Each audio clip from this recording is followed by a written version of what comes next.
pendant la pause, je demandais à Marie-Léontine si elle crée encore au crayon et au papier ou si c'est à l'ordi. Et vous utilisez l'ordinateur, bien Oui, sûr. exactement. Comparablement à ce que je faisais à mes débuts, j'avais des cahiers et aujourd'hui, c'est avec plaisir que je rentre directement sur mon écran et je commence à créer.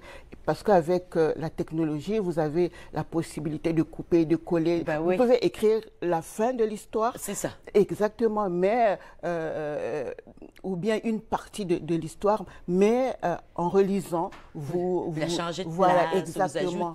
vous ajoutez. Le vous titre, retranchez. Lady Boomerang, Lady Boomerang, ça disons, dit vraiment ce que c'est. exactement. Elle part, elle C'est revient. comme, voilà, exactement, parce que surtout quand elle se retrouve dans le village maléfique, Oui. elle est vraiment maltraitée, Oui. maltraitée par la femme de son amant. L'amant qu'elle n'a jamais voulu. Et elle est tellement méchante, cette femme, que Santou se dit, il faut que je sorte de ce village. Alors, elle aperçoit une lumière et elle va vers la lumière. Mais la femme la poursuit avec toutes les flèches de toutes sortes. Mais malheureusement pour elle, les flèches lui reviennent. Voilà, c'est d'où le titre de Lady Boomerang. Mais c'est un ami à moi qui m'a aidé à trouver ce titre. Ah oui? Personnellement, puis, je puis sais pas. l'éditeur l'a conservé. Oui. Ah, c'est bien. Exactement. Parce que c'est pas toujours comme ça. Mais c'est ça. L'ami en question, je lui ai juste raconté l'histoire.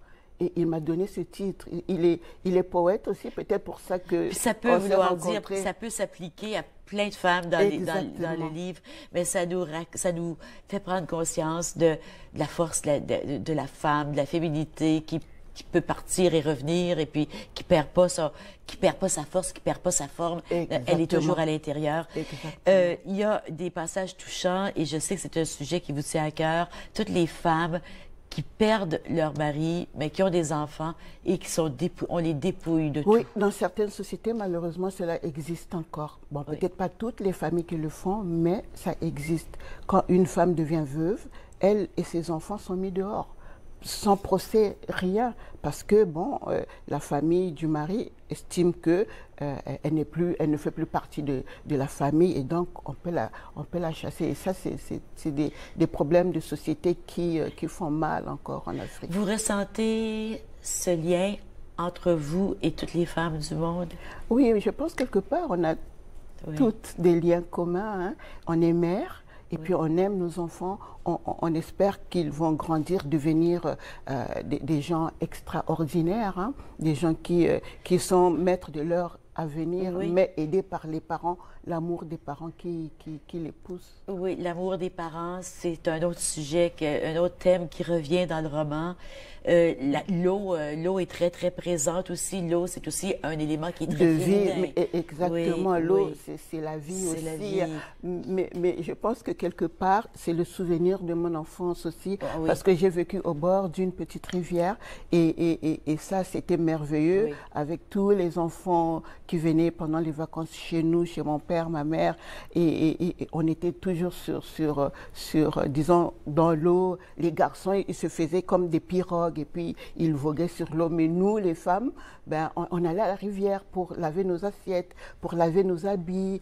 Oui, c'était l'eau, la vie. Exactement. La vie pour la chasse aussi. Hein. La chasse et tout, oui, la pêche. Pendant les vacances, la saison sèche, l'eau n'est pas en crue, voilà, exactement. Mais là, les jeunes filles, les jeunes femmes allaient à la chasse. Oui. Et à la pêche. À la pêche. Oui. Vous savez, votre roman, c'est un roman qui m'a vraiment beaucoup, beaucoup touchée. J'invite tous les gens à la maison à se le procurer. C'est aux éditions de l'Interligne. Exactement. Et c'est bravo aux éditions de l'Interligne. C'est toujours des belles choses hein, qu'ils publient aussi. On a des excellentes maisons d'édition en Ontario français. Et bien sûr, j'aurais voulu qu'on continue à jaser. J'ai tellement d'autres questions à vous poser. Je voudrais qu'on parle de la Bible.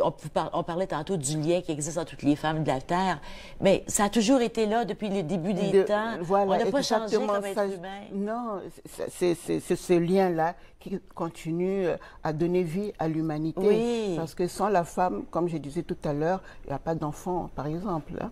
Et l'enfant, c'est la continuation de la vie. Je vais vous demander de rester à peine 2 minutes. Vous vous avez un autre projet? Oh oui, j'aimerais, justement, parlant de la Bible, je suis en train de réfléchir sur les femmes sans nom de la Bible.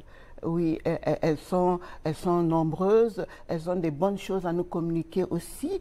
Et comme la Samaritaine, la femme au bord du puits, elle aussi, elle a une vie misérable, mais en rencontrant Jésus au bord du puits, ça a changé sa vie. Elle est transformée. Exactement. Et elle devient celle qui transporte son message. Exact. C'est comme une boule de neige qui roule, qui roule, mais avec un message. Puis toutes les nombreuses Marie-Madeleine et les Marie, des fois on les met tous, on dit toutes que c'est Marie-Madeleine, c'est rien qu'une, des fois c'est plusieurs. Toutes ces femmes dans la Bible, moi aussi ça me fascine. Vous allez revenir nous en parler. Oh, avec plaisir. N'importe quel temps que vous voulez venir, vous êtes la bienvenue. Merci beaucoup. Puis, donc, Lady Boomerang, comme je vous disais tantôt, aux éditions de l'Interligne, n'oubliez pas non plus le vernissage de Daniel Caron, peintre, au MIFO, sur la rue Carrière, le 6 avril. Merci beaucoup, Marie-Léontine, et à la prochaine. Merci. Merci à vous aussi d'avoir été avec nous. Je vous souhaite une belle fin de journée, puis je vous souhaite tout l'amour du monde. Puis on se voit demain. Merci.